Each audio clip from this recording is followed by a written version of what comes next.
একটা দিন ১৯৭১ সাল মুক্তিযুদ্ধের গল্প। একটা দিন ১৯৭১ সালে বাংলাদেশ তখন জন্ম নেয়নি। চারিদিকে শুধু যুদ্ধ, গুলি কান্নার আর স্বপ্নের লড়াই। আজ আমরা ফিরে যাব সেই ভয়াল একদিনে। দেখাতে চেষ্টা করব কিভাবে একটা জাতি নিজের অস্তিত্বের জন্য লড়িয়েছিল। ১৯৭১ সাল। তখনকার পূর্ব পাকিস্তান বাঙালিরা নিজেদের অধিকার চায়, চায় বাংলা ভাষা মর্যাদা, চায় ভোটে জেতার পরেও ক্ষমতা। কিন্তু পশ্চিম পাকিস্তানের শাসক গোষ্ঠী সেটা মেনে নেয়নি। ২৫শে মার্চ রাতে আধারে হঠাৎ হামলা হয় অপারেশন স্যাটেলাইট। ঢাকার রাস্তায়, বিশ্ববিদ্যালয়ে হলে ঘুমন্ত মানুষের উপর চলে গুলি। সেই রাতে শুরু হয় আমাদের মুক্তিযুদ্ধ।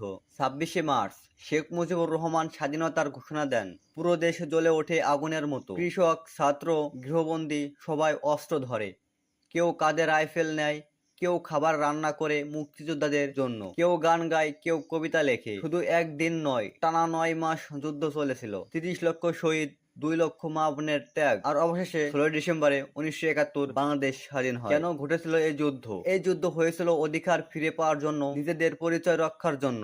আমরা চেয়েছিলাম আমাদের ভাষা, সাংস্কৃতিক, ভোটের অধিকার এবং নিজেদের স্বাধীনতা। পাকিস্তানের বৈষম্য, রাজনৈতিক চারসূত্রী আর সামরিক দমননীতিতেই এই যুদ্ধের মূল কারণ হয়ে দাঁড়ায়। শেষ কথা, ১৯৭১ সালে আমাদের শেখায় কোনো অন্যায় চিরকাল টিকে থাকতে পারে না। সেই একটা দিনের সাহস আজও আমাদের পথ দেখায়। ভিডিও ভালো লাগলে শেয়ার করতে ভুলবেন না। আমি রহিম, আপনারা দেখছেন টিভি টাইম বিডি। আবার আসবো ইতিহাসের আরেকটি সত্য গল্প নিয়ে। আল্লাহ হাফেজ।